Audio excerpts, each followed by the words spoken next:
Diamonds, Eramallur, Vadathala. Vypin മാലിപ്പുറത്ത് അനധികൃതമായി നികത്തിയ പാടം പൂർവ്വസ്ഥിതിയിലാക്കണമെന്നാവശ്യപ്പെട്ട് CPIയുടെ പ്രതിഷേധ പ്രകടനം നടത്തി.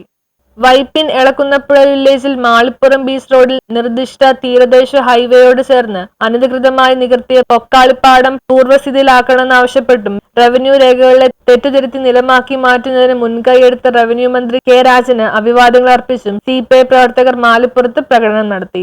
കാര്യത്തിന് ഉപയോഗിക്കാനുള്ള കൊണ്ടുപിടിച്ച പരിശ്രമം നടന്നു വരികയാണ്.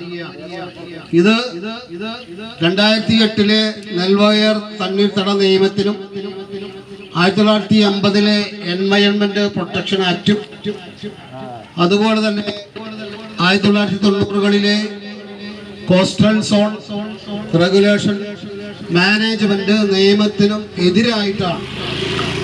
അതായത് 2 കേന്ദ്ര നിയമത്തിനും ഒരു സംസ്ഥാന നിയമത്തിനെതിരായിട്ടാണ് ഭൂമാഫിയ ഇവിടെ പ്രവർത്തിച്ചുകൊണ്ടിരിക്കുന്നത്. ഇതിൽ എടുത്തു പറയേണ്ട മറ്റൊരു കാര്യം, നികത്തിയ പാടത്ത് കൊടികെട്ടി ബാനർ സ്ഥാപിച്ചു. CPI വൈപ്പിൻ മണ്ഡലം സെക്രട്ടറി KL ദിലീപ് കുമാർ ഉദ്ഘാടനം ചെയ്തു. Elankunnapuzha local committee secretary Raphael Fernandez അധ്യക്ഷത വഹിച്ചു.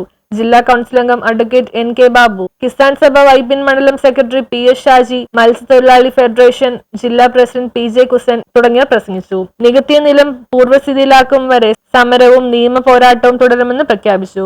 ബഹുമാനപ്പെട്ട എളക്കുന്നപ്പുഴ വില്ലേജ് ഓഫീസർ സ്റ്റോപ്പ് മെമ്പർ നൽകി പണിയുടെ നിർത്തപ്പെടുകയുണ്ടായത്. എന്നാൽ അതിരഹസ്യമായി ഇതിൻ്റെ ഭൂവുടമ ഞാൻ നേരത്തെ സൂചിപ്പിച്ചതുപോലെ ഒരു വിഭാഗം റവന്യൂ അധികാരികളെ കൂട്ടുപിടിച്ചുകൊണ്ട് ഹൈക്കോടതിയിൽ പോവുകയും റവന്യൂ രേഖകളിലും BTR രജിസ്റ്ററിലും പുരയിടമായി കിടക്കുന്ന ഈ ഭൂമി ബലപ്പെടുത്തുന്നതിനും റോഡിനും താഴ്ന്നാണ് ഈ ഭൂമി കിടക്കുന്നത് കൊണ്ട് റോഡിന് തുല്യമായ പൊക്കത്തിൽ ഭൂമി രൂപാന്തരം മാറ്റിക്കുന്നതിനും ഉത്തരവുണ്ടാകണമെന്ന് ബഹുമാനപ്പെട്ട ഹൈക്കോടതിയിൽ ഹർജി കൊടുത്തതിന്റെ ഭാഗമായി രേഖകൾ മാത്രം പരിശോധിച്ചുകൊണ്ട് ന്യൂസ് ബ്യൂറോ, പറവൂർ.